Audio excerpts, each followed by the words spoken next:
কেন জানি এখন ইদানিং রান্নাবান্না করতে মনে চায় না। হ্যালো এভরিওয়ান, কেমন আছেন সবাই? আশা করি আপনারা ভালো আছেন। আমরা আল্লাহর রহমতে ভালো আছি। আরও একটি নতুন ভিডিও নিয়ে আপনাদের মাঝে চলে আসলাম। সম্পূর্ণ ভিডিওটি দেখলেই দেখতে পাবেন সারাদিন কী করলাম আর কী জন্য রান্নাবান্না করতে চাই না সেটাও দেখতে পাবেন এই ভিডিওর মাঝেই।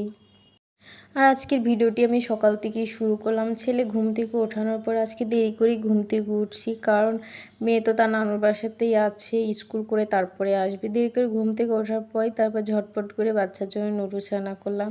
আর আগেও বলছি, আমার ছেলে মেয়ের নুডলসটা খুবই পছন্দ করে, সেই জন্য বেশিরভাগ সকালে নাস্তাতে তাদের নুডলসটাই আমি খাওয়াই। তারপরে যে দুপুর হয়ে গিয়েছে, দুপুরে তো রান্নাবান্না করতে হবে, সেই জন্য কচু কেটে নিয়েছি। আজকে কচু দিয়ে এই বড় মাছ দিয়ে রান্না করব আর পটল ভাজি করব, সেই জন্য সব কিছুই কিন্তু কুটে বেছে ধুয়ে নিয়ে এসেছি। এখন রান্না বসিয়ে দিব। প্রথমেই আমি পটলগুলো ভেজে নিব আর আরেক চুলায় কচুগুলো আমি সিদ্ধ করে নিব, হালকা ভাপ দিয়ে নিব। লবণও দিয়েছি কচুর মধ্যে। ওদিকে কচুটা ভাপ দিয়ে নিচ্ছি আর এদিকে পটলের মধ্যে কিন্তু লবণ দিয়ে নেড়েচেড়ে ভেজে নিচ্ছি। এই তো আজকের আমার রান্নাবান্না। কী জন্য রান্নাবান্না করতে চাই না, এই যে মাছের মধ্যে কিন্তু হলুদ মরিচের গুঁড়া তারপরে লবণ দিয়ে মাছটা কিন্তু মাখিয়ে নিচ্ছি। কেন জানি ইদানিং আমার রান্নাবান্না করতে মনে যায়। ছাবের আব্বু থাকতে কিন্তু এরকম হতো না যে রান্না করব না, রান্না করার মতো ইচ্ছা নেই, এরকম মনে হতো না। কিন্তু ছাবের আব্বু যেদিন থেকে পাবনাতে গিয়েছে ওদিন থেকে আমার রান্নাবান্না করতে মনে চায় না। আবার যেদিন ও আসে সেখন আবার রান্নাবান্না করার প্রতি এনার্জি এমনিতেই অটোমেটিক চলে আসে, জানি না কী জন্য রান্না করতে মনে যায় না। আমি মনে করি যে ও ওখানে কী খাচ্ছে না খাচ্ছে ওইটা ভেবে আমারও খেতে মনে যায় না, ওরকমভাবে রান্নাও করতে মনে যায় না। কিন্তু কি করে, বাচ্চা কাচ্চাকে তো রান্না করে খাওয়াতেই হবে, বাচ্চা কাচ্চার জন্য হলেও রান্না করতে হবে, সেই জন্য রান্না করা লাগে।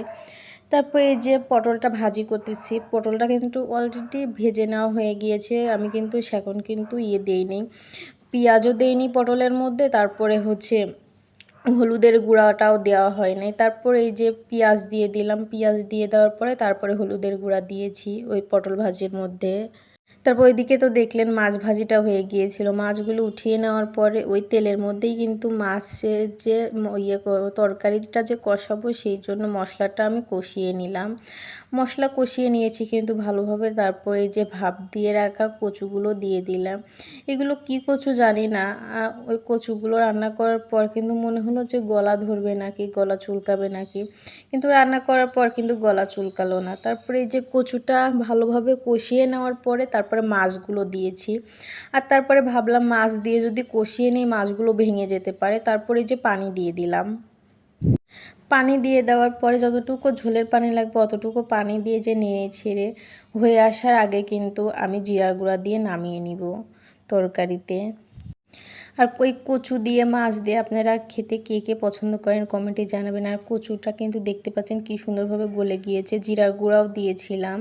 আর রান্না কিন্তু আমার অলরেডি কমপ্লিট হয়ে গিয়েছে আর খেতেও সুন্দর লাগছিল। আর আপনারা এভাবে কে কে কচু দিয়ে খান মাছ রান্না করে আমাকে কমেন্টে জানাবেন। রান্না বান্না শেষ করে তারপরে এই যে ছেলে মেয়েকে গোসল করিয়ে দিয়েছি। রান্না করার সময় কিন্তু মেয়ে বাসায় চলে আসছে, স্কুল করে আমার আম্মু এসে দিয়ে গিয়েছে। তারপরে এই যে ছেলে মেয়েকে গোসল করিয়ে দিয়েছি, ওরা টিভি দেখতেছিল, তারপরে আমি গোসলে গেলাম। গোসল করে আসার পরই এই যে ছেলে মেয়ের জন্য প্লেটে ভাত বেড়ে নিচ্ছি। ভাত তো ছেলে মেয়েকে খাওয়াতে হবে দুপুরে, সেই জন্য প্লেটে ভাত বেড়ে নেওয়ার পরেই তারপরে ভাজি প্লেটে বেড়ে নিলাম। এখন খাবার খাওয়াই দিব ছেলে মেয়ের সঙ্গে, আমিও খাবার খেয়ে নিব। আর তারপরে মাছের তরকারি দিয়ে খাবার খাবো। আর তরকারির কালারটা কিন্তু সুন্দর এসেছে, তাই না? দেখে কিন্তু লোভনীয় লাগতেছে। তারপরে মেয়েকে বিকেলে প্রাইভেটের থেকে নিয়ে আসার পরে এই যে ঝুম বৃষ্টি হচ্ছিল, একটু বৃষ্টি থেমে যায় আবার বৃষ্টি হয়। মেয়েকে প্রাইভেটে রেখে আসার পরে বৃষ্টি হচ্ছিল, আবার রেখে আসার পরে কিছুক্ষণ বৃষ্টি হওয়ার পরে আবার পরে মেয়েকে আনার পরে আবার বৃষ্টি হচ্ছিল। তারপরে বৃষ্টির মাঝে আমার মনে হচ্ছিল যে একটু বড়োর আচার খাই। তারপরে এই যে আমি বড়োর আচার খাচ্ছি, আমার সঙ্গে আমার ছেলেও খাচ্ছিল বড়োর আচারটা।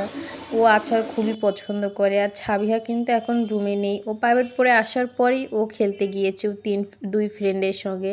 ওরা তিনজন এত খেলা পাগল, তিনজনই একসঙ্গে সব সময় খেলতে চায়। একটু ফ্রি টাইম থাকলে ওরা খেলতে যাবে। আর এই যে ছেলের সঙ্গে আমি আচার খাচ্ছি বসে থেকে আর বৃষ্টি উপভোগ করতেছি। বৃষ্টি কিন্তু খুবই ভালো লাগে সবারই, মানে ঠান্ডা ঠান্ডা দিনটাই ঠান্ডা ঠান্ডা যাচ্ছে, কোনো গরম লাগতেছে না। তারপরে যে রাত হয়ে গিয়েছে, ছেলে মেয়েকে বিছানাতে নিয়ে এসেছি। শুধু রাতটুকু চুপচাপ তারা ঘুমায়, নাহলে সারাদিন দুষ্টামি করে।